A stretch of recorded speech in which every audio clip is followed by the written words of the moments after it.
Welcome to This Explainer. Today, we're diving straight into one of South Asia's most stubborn archaeological mysteries, the origin and chronology of the megalithic builders. For over a century and a half, scholars have literally been staring at giant stones, analyzing ancient bones, and trying to piece together a puzzle that completely upends what we thought we knew about how human culture spreads. I mean, who exactly built these massive stone monuments scattered all over the landscape? Where did they come from? Were they conquerors storming in, or did they just share a really brilliant idea? Okay, let's dive into this. 150,000. Just let that number sink in for a second. We're talking about the estimated number of megalithic graves in South India alone. We are definitely not looking at just a handful of isolated monuments here. This is a massive, sprawling cultural phenomenon, and it's this staggering scale that makes the whole mystery so incredibly compelling. How on earth does a practice of this magnitude just suddenly appear across such a vast area? So, to really get this mystery, we've got to define what we're actually dealing with. In this context, a megalith is basically a massive stone structure set up as a monument or a grave. But here's the catch, and it's a big one. Despite over 150 years of intense digging and studying, pinning down exactly where these builders came from has completely defied a simple answer. Why? Well, historically, archaeologists kind of lumped a wildly complex pattern of totally different burial practices under this one single umbrella term, megalith. They took the grave goods, the pottery, the iron, the stones, and just tangled them all together, which made finding the true origin story practically impossible. Section 1. Theories of Origin. To untangle this historical mess, we really have to look at the battleground of early academic ideas. For decades, the archaeological world was essentially split into two competing camps. On one side, you had this old, super dramatic idea of a catastrophic invasion, the belief that these megaliths were brought to South Asia suddenly by a horde of invading outsiders who just forced their culture onto the local population. But on the flip side, you have the modern, much more nuanced theory of cultural diffusion. That's the idea that architecture, technology, and knowledge sprayed peacefully through things like maritime contacts, trade, and just people sharing ideas. Now, early scholars were absolutely dizzy with that invasion theory. They desperately wanted to attribute these incredible South Indian structures to outside colonizers. I mean, just look at the sheer variety of these theories. You had folks like Child pointing all the way to Western Europe and the Mediterranean. Wheeler suggested they came from West Asia via Karachi. Others argued for southeastern Arabia, Oman, or literally even a Nubian connection in Egypt. There was even a wild theory about a nomadic Pandukal complex riding all the way in from Persia. The underlying assumption was always exactly the same. This culture was way too sophisticated to be indigenous, so it just had to be an import brought in by a massive, sudden migration. Section 2. Decoding the artifacts. Now, what's really interesting about this is how the actual hard data finally dismantled that whole invasion myth. And if you want to solve an archaeological mystery, you've got to look at the pottery, specifically black and red ware. This is the diagnostic pottery of the Iron Age megalithic culture. For the longest time, researchers were entirely fixated on the graves, completely ignoring where these people actually lived. But once they started finding this exact black and red ware in both the burial sites and the domestic settlements, everything clicked. By separating the megalithic stone architecture from everyday stuff like pottery and iron, a totally new picture emerged. The pottery was literally the thread connecting the living to the dead. And the chronology here is basically the smoking gun. It definitively proves that the core elements of this megalithic culture existed way, way before any supposed Iron Age invasion. Just trace the dates. Black and red ware actually shows up as far back as 1700 BC in an early Chalcolithic context. We find rock paintings of horse riders wielding metal axes, firmly rooted in the pre-Iron Age. And crucially, the practice of placing burials away from living spaces, that started way back in the Upper Neolithic period.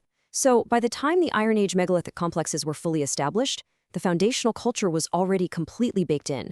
This points to some serious cultural conservatism and adaptation by the indigenous people, definitely not a sudden replacement by foreign invaders. And then, of course, there's the iron. We see a really broad spectrum of highly similar iron tools and weapons scattered across these megalithic sites. But here's the thing. This uniformity wasn't brought by some conquering army. Instead, the evidence strongly points to itinerant, traveling craftsmen, or local tribal groups who were just adapting to better exploit their own environment. As they gained mastery over their surroundings, the heavy iron tools they initially used to clear land and master agriculture were pretty easily adapted into weapons for territorial tribal conflicts. The culture evolved entirely from within. Section 3. The Biological Continuum. So the crucial point is this.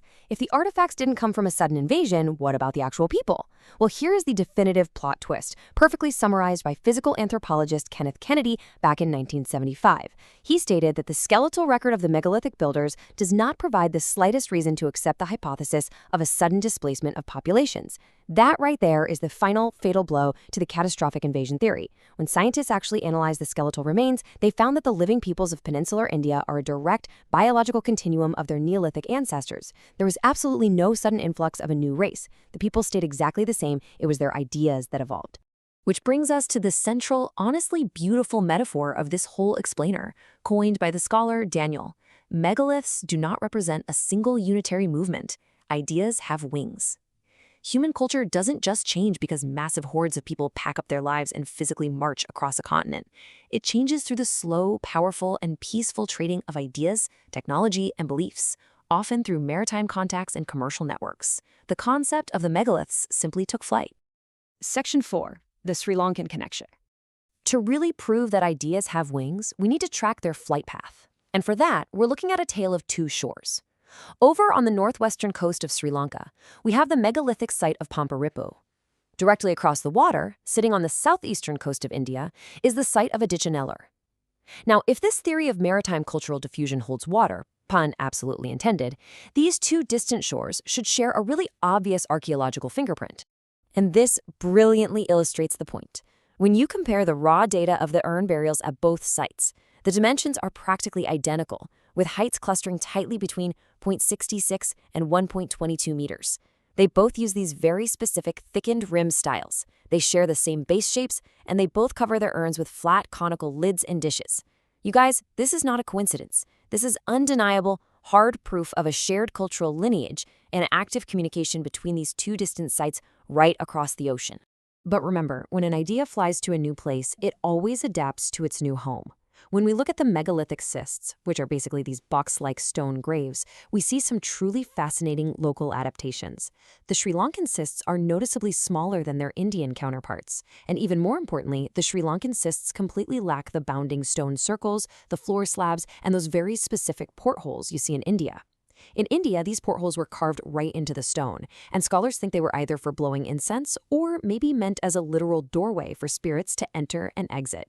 The fact that Sri Lanka adopted the cist itself, but completely dropped the porthole, shows us exactly how cultural diffusion works in real time. Communities borrow the core architectural idea, but they tailor the specific rituals to fit their own local beliefs. All of this leaves us with a pretty profound realization about our own history. We so often look at the past as this endless series of violent conquests and abrupt replacements. But the megaliths of South Asia tell a totally different, and honestly, a much more inspiring story. They stand out there as these enduring, silent witnesses to the sheer power of human communication. So I'll leave you with this to chew on. Does your culture truly change because of sudden, catastrophic invasions? Or does it evolve through the slow, powerful, and unstoppable flight of shared ideas? Thanks for joining me on this explainer, and as always, keep questioning the past.